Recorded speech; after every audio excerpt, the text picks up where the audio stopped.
Beliefs are a very fuzzy thing. You can't see them, they're invisible, and yet they have such a tremendous impact on our lives. Hello, my name is Stuart Tan, and I am the organizational psychologist and consultant for Ultimate Alliance Consultancy Private Limited. Many people have asked me the question, Stuart, I have a set of limiting beliefs, and how do I change them? And I can suggest to you that you need to begin to explore them in the first place. Not many people are even aware of their belief patterns, and if you just sat down for the next 5 minutes and begin to write down what are the things that you do believe in. Think about aspects of your life. What do you believe in terms of work, in terms of relationships, in terms of life itself?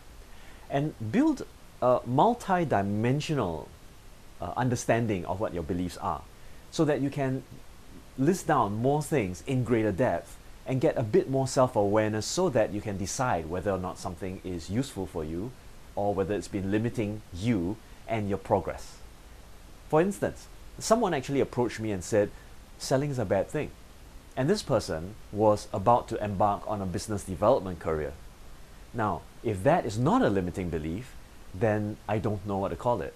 Because in order for him to be able to thrive and succeed in life, he needs to be able to develop himself as a business person, and of course you need to do some sales. As a result of that, he's going to encounter many stumbling blocks, not because they're out there in front of them, but because they're deep inside of him. So in order for us to be able to other examples would include people who have strong disbelief in the process of learning rigorously. I know some people who refuse to read, refuse to go into classes, refuse to even attend any kind of lecture or seminar. And as a result, they don't grow. They continue to live their life as if things were what they learned 15 years ago in primary school. As they progress, they'll find that life continues to be unfair to them because they're just simply not adaptable to the changes that are happening around them. Another very common belief is that colleagues and organizations are being unfair to the individual. So you might have encountered this. Someone says, my boss sucks, my colleagues suck, my job sucks. And every time they go into the organization, they wonder why their team members don't work as well with them. And they wonder why their productive output is so low. Well, a lot of it has got to do with the beliefs that they carry. If you are encountering people who have such beliefs, I would highly recommend that they start learning this thing called Neurolinguistic Programming. If you happen to be encountering some of them, my heart goes out to you, because it's not easy to cope with such beliefs. Sometimes they spiral downward, leading to absolute negativity and even depression.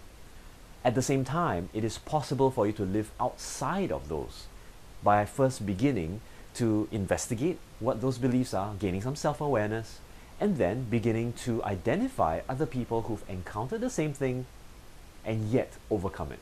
This is the science of modeling. In Neurolinguistic Programming, I teach my students how to look out for positive examples of how they can model after other people through the character, through the value sets, and through, of course, the strategies that they use inside their head. And in Neurolinguistic Programming, we cover quite a long series of different sets of tools over a 60-hour period at the bare minimum. In order for you to gain access to this, if you're interested, go to stuarttan.com and register yourself for updates on my main form. So how exactly do you proceed from now until the time you can actually evolve your beliefs? Well, allow me to give you an example of how belief change did happen. And sometimes it takes only one small shift. I used to be someone who was a really horrible speaker. And perhaps it doesn't come across now because over the last 21 years of my training career, I've evolved myself by beginning to take a look at people who are really good and benchmark myself against them. At the same time, I've also seen people who are really bad at language and yet can command an audience. And I'm taking a look at these two mental databases and I go, wow, this provides me with a lot of opportunity to grow. Furthermore, I've seen some people who just cannot hold an audience no matter how professional they are, no matter how credentialed they are. And at the same time, I ask myself the question, doesn't it mean that having credentials doesn't make very much of a difference? Well, I think again, and sometimes it's the way by which they're using it.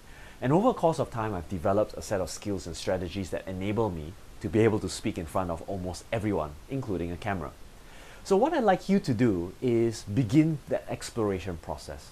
Change takes place by continuous learning, learning outside of that small little box that you hold for yourself, so that those invisible things now become visible and tangible, and you can target each and every single one of your limiting beliefs by observing other people, role models, mentors, whomever, who has overcome those limits themselves.